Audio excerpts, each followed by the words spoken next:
welcome Vintage Hollywood Archive. Vivien Leigh's charm, ambition, and sophistication captured the attention of all those who met her. Her fame was also due to her romantic relationship and affair with actor Laurence Olivier, a story of both love and tragedy. However, a part of Leigh's story that is not well known is her lifelong battle with bipolar disorder, the part of Leigh that gave her both pain and power. Why Vivien Leigh had the most tragic love story in Hollywood history. Make sure to watch the video until the end and leave your thoughts in the comments. If you're new here, join our wonderful community by subscribing to the Vintage Hollywood Archive channel. The life and loves of Vivien Leigh. Vivien Leigh and Laurence Olivier. A love began in secret, which ended horribly. Some of the most beautiful actresses of stage and screen are, to be blunt, rather dull. Others are notorious party girls and man-eaters, like Mae West, but not exactly beautiful. Vivien Leigh, a very English convent school girl, was both gorgeous and captivating. In the words of that old charmer David Niven, she was the most beautiful woman I ever saw outside an art gallery. Another of her many lovers, Peter Finch, once told a friend, "After you've been to bed with Vivien, nothing else matters." It was a passionate whirlwind of a life, if not always a happy one, ending in heavy drinking, bipolar disorder, and a tragically early death from tuberculosis at 53. Vivien Leigh will forever be remembered for two things: as Scarlett O'Hara in Gone with the Wind, and as Laurence Olivier's greatest love after acting. The Leigh and Olivier affair started out secretly, in times when both of them were already wedded to other spouses. However, from the moment they met, their love evolved and slipped through all boundaries. Looking back, we learn their relationship was filled with a lot of passion, lust, and romance, but also heartache and heartbreak. Olivier was a stage star, married to the distinguished actress Jill Esmund. Yet, when Vivien saw Olivier on stage, all thoughts of their respective commitments instantly evaporated. She vowed to have him, and, after pursuing him with a determination worthy of Scarlett O'Hara, she did. They divorced their partners, married amid great scandal, and embarked on a dazzling career together. He was knighted, and together Sir Laurence and Lady Olivier held court at Notley Abbey, their elegant countryside estate in Buckinghamshire. Vivien was a child of the British Raj, born on fireworks night 1913 in Darjeeling. Her father went on hunting expeditions into the Indian jungle, while her own early reading included the much-loved Just So stories of Rudyard Kipling. But at the age of 6, she was shipped back to the old country for a proper education. At the convent, the girls had to eat rhubarb with salt instead of sugar to mortify the sense of taste. As a child, Leigh voiced her desire to become an actress to those around her. At 18, she enrolled in the Royal Academy of Dramatic Arts in London, England, to pursue acting. The signs of bipolar disorder were present growing up, which many of her schoolmates acknowledged years later. "We didn't know it then, but then how could we? It was there, though. Vivien would get along fine for a few weeks, a few months be perfectly normal and friendly and involved in her activities. Then suddenly a complete turnaround. Knowing what we know today about these things, one would definitely have to say that Vivien was a disturbed young girl. Disturbed in some way that she had no control over. A schoolmate of Leigh. She had her first role at the age of 3, reciting Little Bo Peep in her mother's amateur theater group. Leigh's performance made her obtain film offers that quickly transformed the young actress into one of Hollywood's most promising and beloved stars. Her first marriage was to kindly barrister Lee Holman, 13 years her senior, whom she first glimpsed across the room at a party. That doesn't matter, he hasn't seen me yet. They were duly married and had a daughter called Suzanne. Like many arty types, it's clear that, for all her charm and talent, Vivien Leigh was a hopeless mother. Holman was a lawyer who didn't like theater. The husband's disapproval of her love for the theater was only one of the problems they had to face. She used Holman's name to form her stage name, Vivien Leigh. However, the role of housewife was unfulfilling, which enhanced her pursuit of taking on a different type of role as an actress. Her future husband, Laurence Olivier, was born in 1907 in Dorking, England. He seemed so natural on stage ever since he took on acting in school, aged only 10. He spent a year in acting school, then nabbed his first small roles as part of a touring theater group. The young actor soon became a Shakespeare specialist, becoming one of the main figures of the Old Vic Theatre Company while developing a career as a film actor in several British films. He arrived in Hollywood and became an actor in romantic films due to his Heathcliff character from Wuthering Heights and his Max de Winter act in Rebecca by Alfred Hitchcock. He gained fame as a very versatile actor of solid interpretations marked by a personal psychological style. He married his first spouse, Jill Esmund, in 1932. They had a son, but Olivier always knew this marriage was not going to last in eternity. Their marriage had very little physical intimacy because Esmond preferred women. He was right, as Vivien Leigh was out there, making her declaration that one day she will marry him. Leigh first noticed Olivier during a theater play in which he was performing.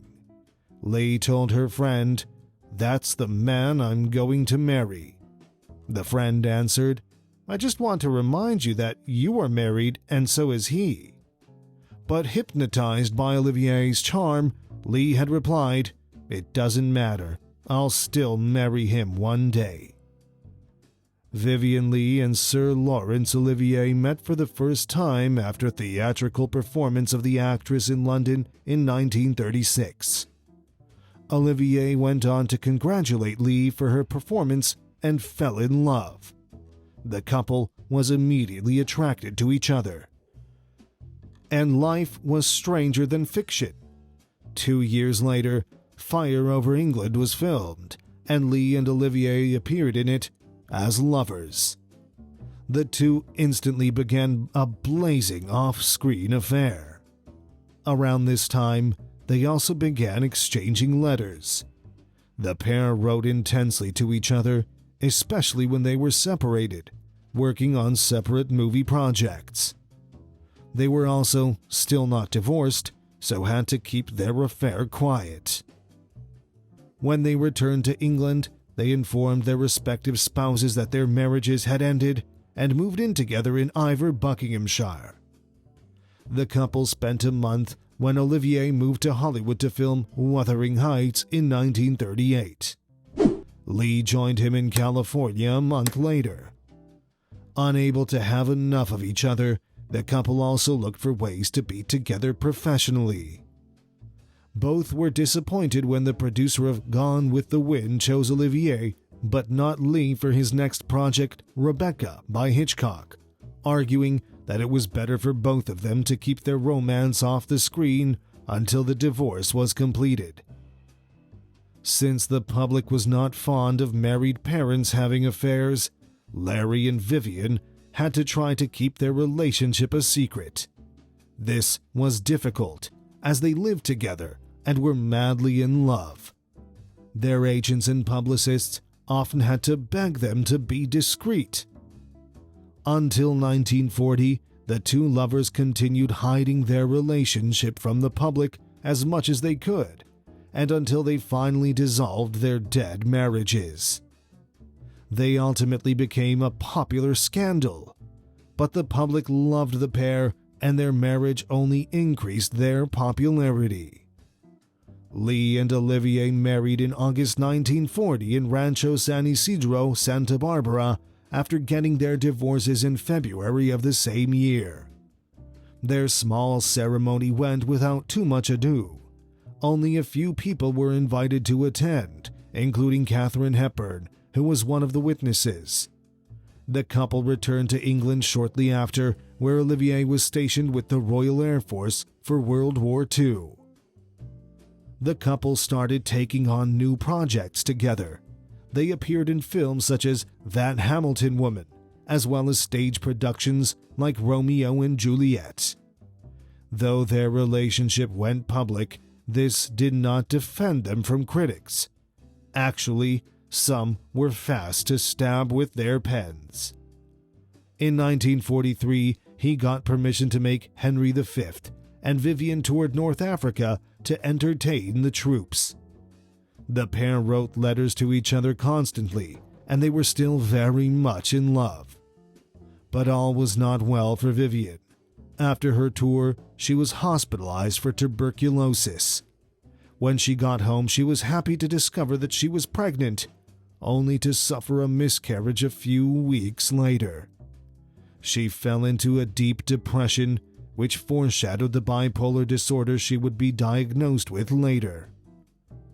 Vivien reclined into their mansion, Notley Abbey, while Larry was busy cementing his place in the London theatre.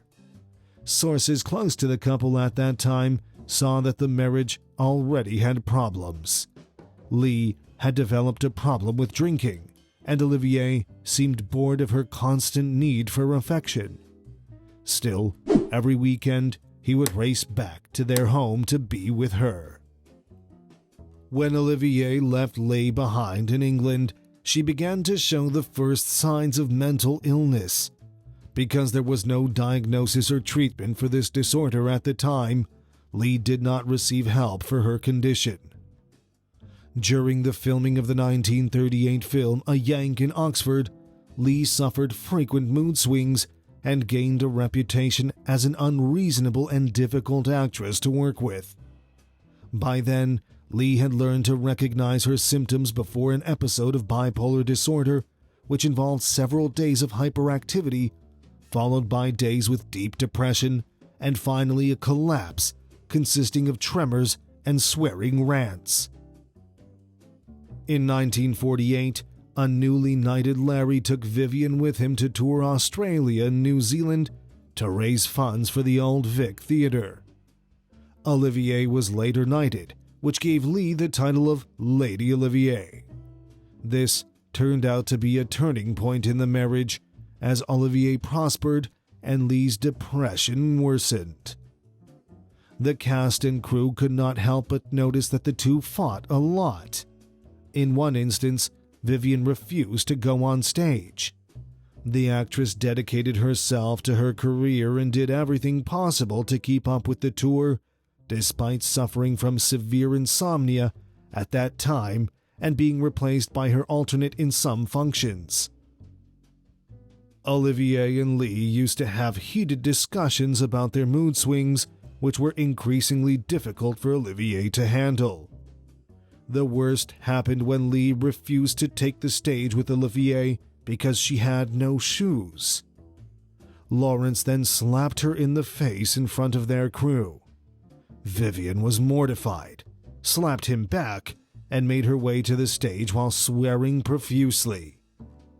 At the end of the tour, they were both exhausted. Larry would later say that he lost Vivien in Australia.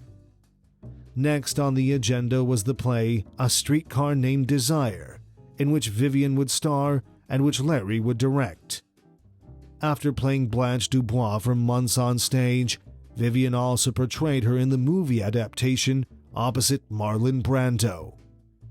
Although it was to be one of her most applauded roles, She later stated that playing the unstable Blanche tipped me over into madness. Vivien and Larry's relationship had soured and mostly revolved around work. They were considered a power couple in both the theater world and movie industry, and they knew it. In the following years, they performed in multiple plays together, but behind the scenes, Vivien's illness grew worse, and Larry was having numerous affairs. By 1953, Vivien suffered a mental breakdown while filming Elephant Walk opposite Peter Finch. She was brought home, and it was only then that the couple's inner circle learned of her illness. Vivien also admitted to Larry that she was having an affair with her co-star, but the two stayed together and even resumed their partnership on stage.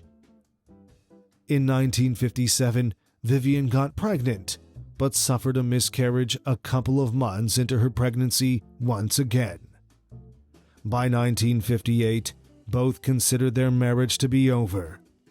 Larry was having an affair with actress Joan Plowright, and Vivien had taken up with actor Jack Mirabel. These turned out to be more than mere affairs. Both would stay with their new partners until their death. In 1960, Vivien and Larry officially divorced. The couple continued to appear on stage together, but their performances suffered as a result of their growing lack of chemistry. By 1960, Leigh threatened to commit suicide. The pressure of her career and instability in her romantic relationships only worsened her emotional and mental state.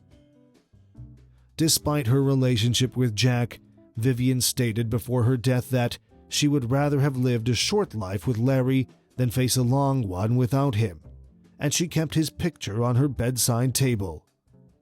Larry was one of the first on the scene when Vivien passed away, despite his own health problems at the time, and was absolutely devastated by her death. Remaining a workaholic for the rest of his life, Larry continued to act throughout his numerous health problems. He refused to slow down and played his final role only a year before his death of renal failure in 1989. Friends say that they saw him watch a movie starring Vivien shortly before his death, with tears in his eyes saying, This was love." For 20 glittering years, Britain and the world were mesmerized by the spectacle of Laurence Olivier and Vivien Leigh, the most romantic couple in the universe. She was alluring, coquettish, and heart-stoppingly beautiful. He was a consummate actor, radiating a darkly disturbing sexuality that captured her the moment she first set eyes upon him. The love story of this couple is remembered as one of the most romantic, passionate, tragic, and dramatic in Hollywood. If you liked this video, don't forget to give it a thumbs up and subscribe if you are new here.